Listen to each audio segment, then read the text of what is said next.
Okay, next step is to trim the bolts. You'll see that they protrude too far.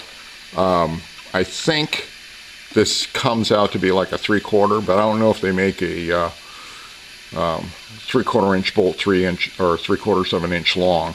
So anyhow, it comes in, and I made a mark with a saw because felt pin will wipe out when you unscrew it and you can't find it anymore.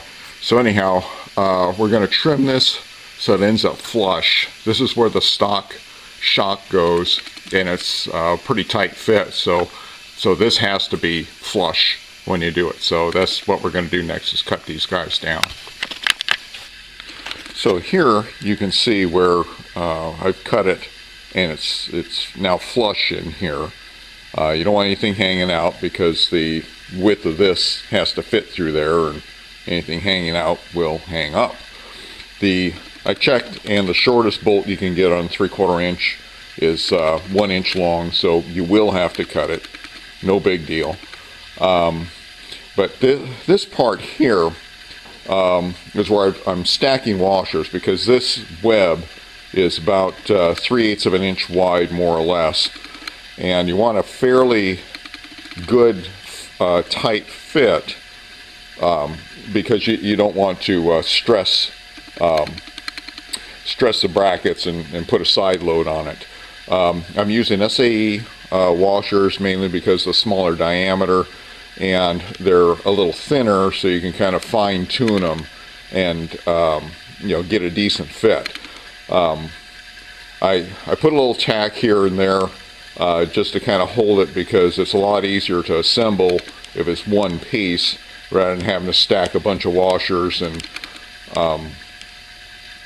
have to fight with that while you're trying to get the suspension together. Another thing is the bolt is going to have to be replaced. The stock bolt is a 16 millimeter, and it's just that much too short, where putting it in here with the extra width, the threads won't, or the threads will engage, but the plastic lock won't, and therefore it's not a real secure mechanism. You could get a longer 16 millimeter bolt and do that. That's fine.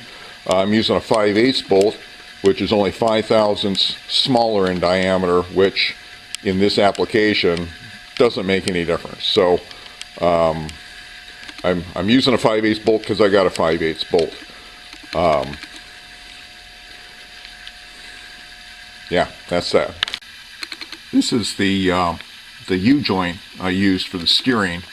I'm not sure if this is a Borgson number or a Summit number, but you can do the cross-reference.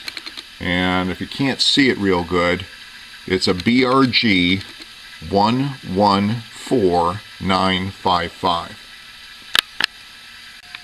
You can finish your brackets by any method you like. You can paint them, but I'm particularly fond of powder coating, because the stuff's virtually indestructible, and comes in a bunch of different colors and stuff, and it's a lot cheaper than chrome plating, and it won't rust. And I know if we wanted to make it truly trick, we'd make them out of stainless steel, but there are budgetary limitations, which kind of accounts for the pitted finish there, because it wasn't the best piece of 1/4 inch I could find, but it'll do the job. Worry about powder coating here. I've done brackets and the valve cover, and let's see, the oil filter adapter and stuff. Anyhow, it's really nice. This is actually a Ford blue powder coat, which comes really close to the spray paint color. So I kind of got carried away with it because it was cool. But anyway, that's the finish I'm putting on there. Just to reiterate here, this is our stock height, which measures. Right now we have 13 7/8 to the bottom of the frame, and you can kind of see our stance, which looks pretty even, but I still want it dropped, so that's the whole purpose of this. Okay, new parts are installed, and I'm going to show you right here is we're at 11 3/8, which gives us a grand total of 2.5 inch drop on the frame, even though it's only 1.5 inch distance there. And I don't know if you can see it, but it does give it a bit of a rake, which makes it look pretty cool in my opinion. Another advantage is the upper control arm now is at a slightly upward angle, and what will happen upon compression is the top of the wheel will actually come in and kind of wedge her into the corner. It's the same thing, well, essentially same thing that Shelby did on the Mustangs when he dropped this inner pivot 1.25 inches on the Mustangs, and instead of the wheel leaning out, it leans in and improves the handling greatly. So maybe just a side benefit, who knows.